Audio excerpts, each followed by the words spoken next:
Xo'p, ishni ketma-ketligi xuddi mana shunaqa holatda bo'ladi. Bu yerda ham birinchi navbatda planirovkani izlab chiqqanmiz.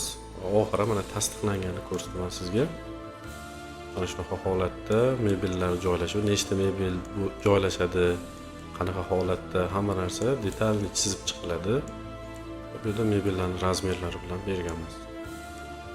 Undan keyingisi peregorodkalar qayerda peregorodka qilinadi, qayerda olib tashaladi, o'sha narsalar, ma'lumotlar ko'rsatiladi fragmentlari bilan. Bu yerda pol qayerda kafel qanaqa holatda, qanaqa joylashadi, uning razmerlari bilan beriladi.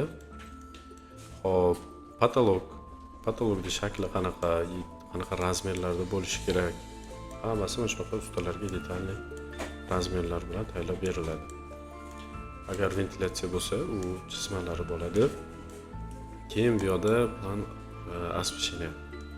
Qayerda qanaqa galogen joylashgan bo'ladi, necha metrda, nechta dona o'sha razmerlar bilan qo'yiladi. Bu yerda rozetka klchatillar qayerda joylashgan bo'ladi va ular qayerga xizmat qilishini to'liq ko'rsatib o'tilgan. Mana bu yerda. Hop, kolonkalar o'rnatilgan bo'lsa, ular ko'rsatiladi. Keyin devorlarda chizmalari.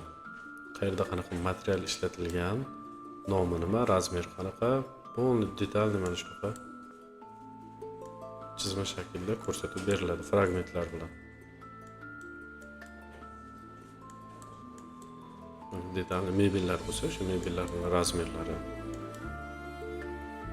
berilgan. Bu yerda nima material ishlatilgan, shular haqida ma'lumotlar berilyapti.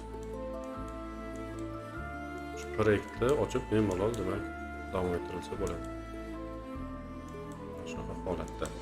Endi buni bu рабочий proyektni buni 3D ko'rinishi tasavvur qilishingiz uchun mana yasab chiqiladi. Biz buni polnoshib har bitta joyini yasab chiqib, sizga rasm holati ko'rsatamiz. Kataloglari qanaqa bo'ladi, zinalari ko'rishingiz mumkin, bar tomonlari. Har bitta joyi o'sha realniy hayotda qanaqa bo'lsa, xuddi shunaqa yasab chiqiladi. Yasab chiqib, keyin sizga o'sha rasm holatiga o'tkazib beriladi. Mana shunaqa rasm holatida tayyorlab beramiz. Bitgandan keyin qanaqa bo'lishini oldindan to'liq tasavvur qilishingiz mumkin. Qanaqa rangda, qanaqa holatda. Bu deyarli oxiriga yetib qoldi proyektimiz.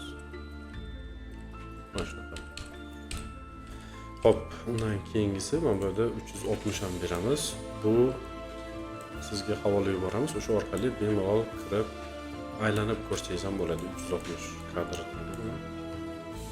Uchta joydan olib beramiz. Mana shunaqa aylanib ko'rib tasavvur qilishingiz mumkin oldindan.